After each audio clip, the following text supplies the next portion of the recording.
Hello everyone, this is your boy Waldo Tofu here to show you a Dom Pedro build that is primarily for your daily driver, not necessarily your raid build or your crazy boss fighting build, just a daily driver to be able to get you through quests, get you through head hunts, get you through grunt hunts, get you through anything in the wasteland you need to get done at any point of the day.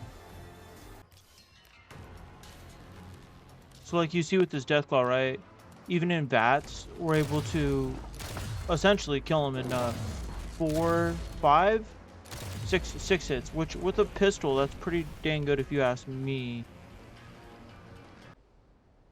So even with the grunt hunt, we're able to essentially kill any any of the bosses with this build, no problem. We're using VATS again with it because the whole build is based on just VATS. See, we get the enemy. Three. Oh, I accidentally switched out of that. But see, essentially the boss is already taken care of that quick without even, what was that, 5 shots, I think it was. So proving that it does enough damage. A lot of people sit there and say that it doesn't do a lot of damage as a gun, but you got to take into account that it is a pistol. And for the fact that you're 5-shotting your grunt hunts, realistically is not bad.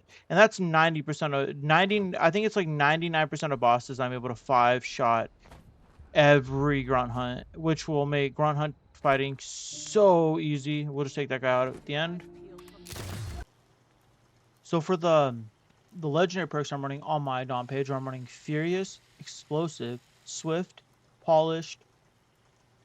Polished, on the other hand, right, you can interchange it with Fractured. I did like Fractured a lot for a long time, but you need to be, how do you say, you need to be crippling those limbs, and a lot of times you're killing so many things that you're not getting that full effect from Fractured. So I felt Polished was a little bit better.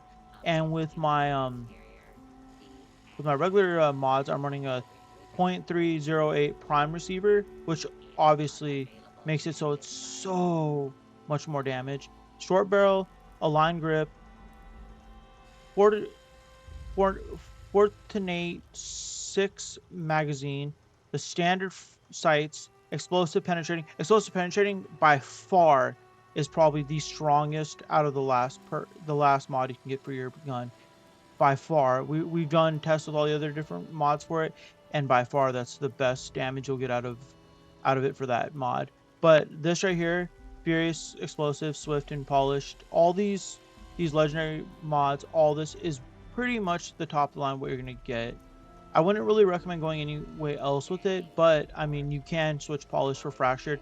And Swift, you could possibly, if I was being honest, you could run VATS optimized for Swift, but I wouldn't personally, because I think that reload speed, you need that reload speed, and that reload speed, because it's only it's only a capacity of 6, so you have to be getting that reload speed down as much as you can. So these are my legendary perks. I'm running intelligence, endurance, agility, luck. I'm also running taking one for the team and master infiltrator. I don't really think either one of these are interchangeable personally. Master Infiltrator is just for quality of life personally for me. Taking one for the team, yeah, you could run that. You could also run follow through, would be another really good one. Or you could even go into strength and actually add more quality of life or more perks that you really want. But I personally don't see why you need too much quality of life. I know this is a daily driver build, but at the end of the day, yes, you don't really need it per se, in my opinion, personally. So this build I'm running on strength, I'm running Traveling Pharmacy, Shotgun Champ, Easy Target, and Blocker. I'm really running Easy Target and Shotgun Champ because of the fact that since I am going into VATS, both of those, if I do end up crippling one of their limbs, I can easily do more damage with that. And with Perception, I'm running Number Cruncher, just because of the 2% increased damage, because you do have a lot of AP in this build. I'm running Down Ranger for 50%. I wanted to go through with it, but then I realized that realistically I didn't really need 3. The 20% wasn't as much as I thought it would be. I thought only going 50% would be a little bit smarter than going the whole 20%.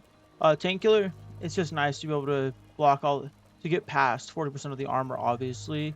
With Center Mascus, since you are in VATS a lot, you will be hitting center, you'll be attacking the torso or head a lot, so you will be getting that 70 plus 75% range damage with it.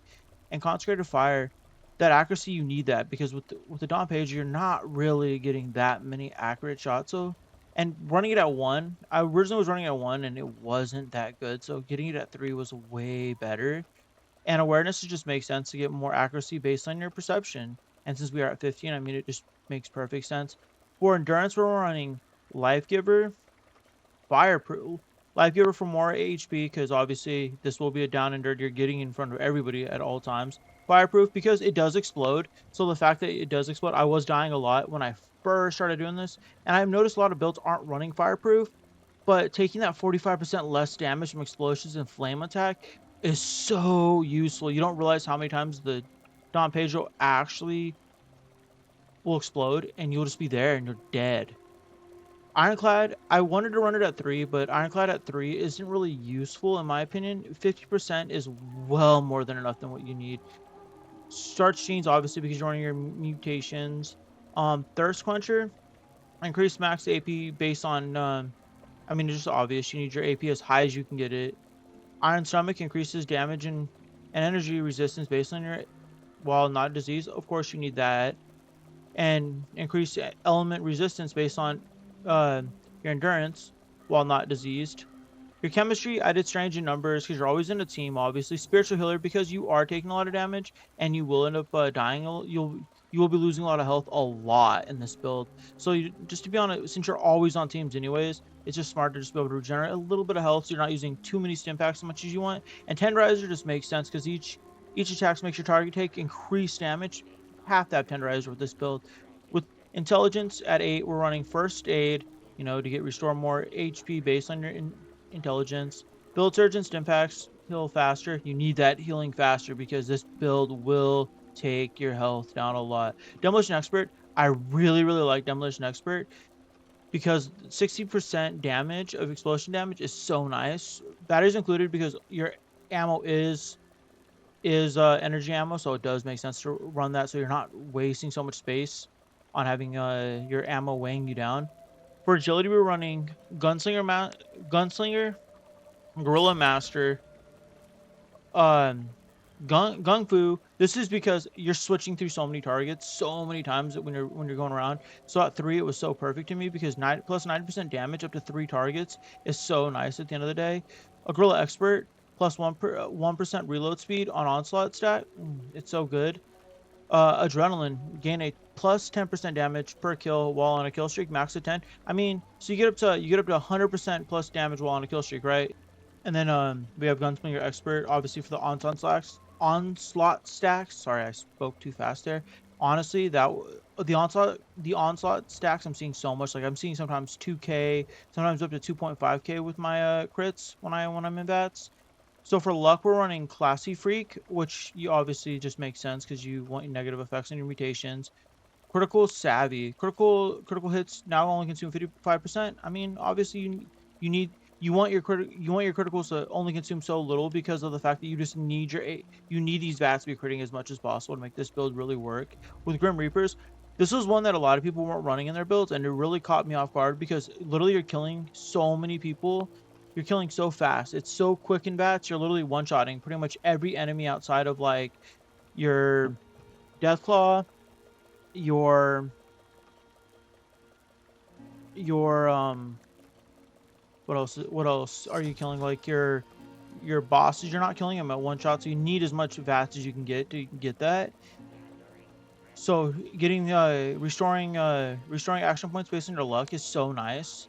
Your Ricochet, obviously, to deflect. Better criticals. VATS now do 100% damage, which is so nice because you're going to be in VATS all the time. And Flurry Clover, just anytime you miss in VATS, now contribute to critical meter, and you want that critical meter high as you can. So with a lot of people I'm seeing in builds are running, and a lot of things I've been seeing a lot of is Gunfu being at 1, right? And they're taking that and they're running. What are they running? They're running Evasion, and they're also running on top of that. They're running Gunslinger at 1 themselves. I didn't personally think that Gunslinger at 1 did much, so I thought Gunfu would be better. Yeah, Would evasion be a little nicer for the build? Yeah, it would be. But at the end of the day, those changes are up to personal preference, right? It's not something that you necessarily need to be doing, right? And same thing with intelligence. You could be running more intelligence for like nerd rage, so that when you're lower, you do increase damage, which is nice too, right? Because you are dropping health a lot in the build, right? You're seeing so much dropped health. Same thing goes with like strength, right? You could be running more strength and getting in like a lot of people are running scattershot in this build. I didn't personally think I thought scattershot was actually doing less for my build than it wasn't. Same thing with perception, right? You instead of running down ranger, you could be running what was I thinking? Grenader. These are all just like one-offs that you could be running in the build. But I personally don't think like these like Grenader, I was dying so much, even with fireproof. So I thought Grenader was definitely not an option. But if you really want to go that really huge AoE bursty damage with this build, that would definitely be a route to go, right? And that's pretty much it for all of the perks that we have, right? They're all really well. This is what we're building. This is what we're getting, and I'm telling you, 5 to 6 shots to be able to kill Deathclaws, to kill bosses, pretty much is a really solid way to be able to run this build and be able to keep your build going really well, right? And this build will always be really fun, and it's pretty much it's not beginner friendly necessarily. I mean, but as long as you get the gun and you got a little perks to play with, you can actually get this done pretty well, in my opinion. Hopefully this build guide helped you get started with your Dom Pedro build, and if you have any suggestions or questions about the build, please don't be afraid to leave them in the comments. And on that note, have a great day.